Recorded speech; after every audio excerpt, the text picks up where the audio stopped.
Shabbat Shalom, everyone, and thank you for joining me for the very first video of Sloppy Shabbat. In this video series, we're going to be going through the entire Torah in over the course of 1 year. If you don't know what the Torah is, good. You'll learn it. You're about to, actually. Now, I may say some jokes on this website that might come as offensive or rude. Well, if I offend you, I apologize. If I don't, get me time and take a number. I'll be with you as soon as I can. So, let's start off with what Torah is. Torah is the first 5 books of the Hebrew Bible, what Christians call the Old Testament. Now, I personally don't like the term Old Testament because of the fact that it gives you a sense of something being old, it's not as valuable. So we're going to use the terms First Covenant and Second Covenant to determine the testaments. Now, the First Covenant has 3 major parts in it. They're known as the Tanakh. It's an acronym.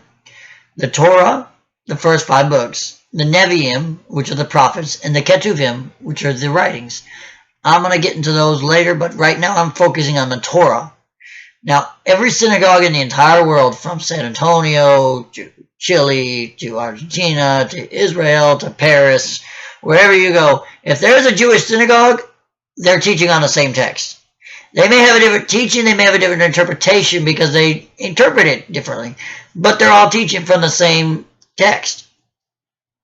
It gives it a sense of uniformity, a sense of oneness, if you will.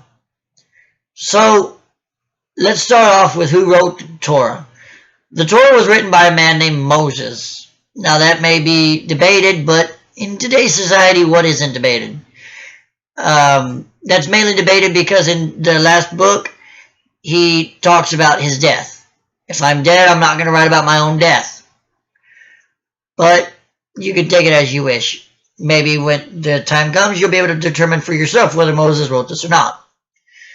So, in the first book is Genesis. This talks about the creation of man, the fall of sin, the flood, all your childhood stories that you hear in Sunday school, all the way up until the story of Joseph being sold by his brothers into slavery.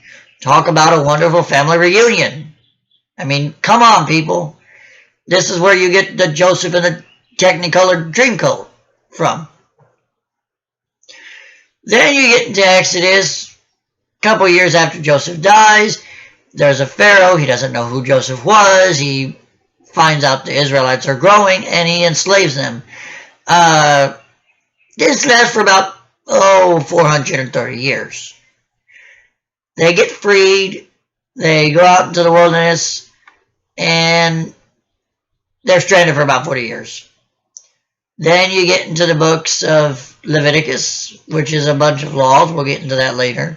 Numbers is a census that was taken out in the desert while they were wandering. And Deuteronomy is just a retelling of the wanderings they had in the desert. It's a retelling of what you know as the 10 Commandments. And as I'm going along, I'll explain this, but there are over 613 commandments contained in Torah itself. These are called 613 mitzvot. If you're Jewish, you should already know this. Maybe you should, maybe you shouldn't. But I'll get into that as I go along. So I hope this video helps you. I hope you learn something from it. And as we say here, Shabbat Shalom.